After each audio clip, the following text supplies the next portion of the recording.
Welcome back to the Duo Dialogues YouTube channel. Today we're diving deep into mastering idioms and phrasal verbs for IELTS success. It's all about sounding like a native speaker, you know? Yeah, and avoiding those embarrassing slip-ups that can cost you valuable points. Exactly. We'll uncover the secrets to using these expressions naturally without sounding forced or unnatural. Think of it as adding spice to your English, but the right kind of spice, not something that burns your mouth. Right? We'll explore some high-scoring idioms and phrasal verbs and learn how to avoid common pitfalls. It's not just about memorizing lists, it's about understanding the context and using them appropriately. Let's start with the big picture. Why are idioms and phrasal verbs so important for the IELTS speaking test? They're crucial because they demonstrate fluency and a natural command of the language. Examiners are looking for more than just grammatical accuracy.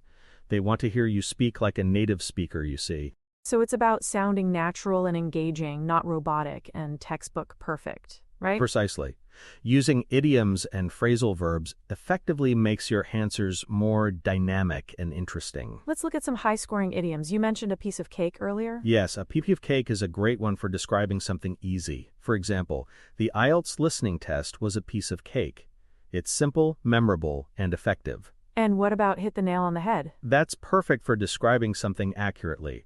You hit the nail on the head. That's exactly how I feel about it.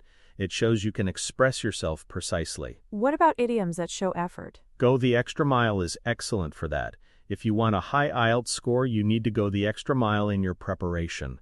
It conveys dedication. Now let's shift to phrasal verbs. These are often overlooked, but they're equally important. Absolutely. Phrasal verbs are essential for everyday conversation, and they'll make your speech sound much more natural. Bring up, for example, is a versatile phrasal verb. Yes, bring up means to mention a topic. In the interview, they brought up the topic of climate change. It's a common and useful phrase. And what about expressing anticipation? Look forward to is perfect. I'm really looking forward to my vacation. It shows enthusiasm. And for running out of something? Run out of is straightforward and commonly used. I ran out of time during my exam. How can we ask these idioms and phrasal verbs naturally without sounding forced? The key is practice and understanding. Don't force them into your speech. Use them only when they fit naturally. So it's about context, not just memorization. Exactly. Practice using them in mock answers and try to incorporate them into your daily conversations. The more you use them, the more natural they'll sound. And what about understanding the meaning before using them? Crucial. Don't just memorize them, understand their nuances and how they're used in different contexts. What are some common mistakes to avoid when using idioms and phrasal verbs in the IELTS? One big mistake is using them in the wrong context. For example, avoid using idioms in writing task 2. They're more suitable for the speaking test. So it's about knowing where to use them and where not to, right? Precisely. Another mistake is misusing them. If you're unsure of the correct usage, don't use it at all. It's better to be safe than sorry. And what about overuse? Overuse is a major problem. If every sentence contains an idiom or phrasal verb, it sounds unnatural and forced. Strive for balance. Let's explore a few more examples. Burn the midnight oil is a good one. Yes, it means to work late into the night. I had to burn the midnight oil to finish my assignment.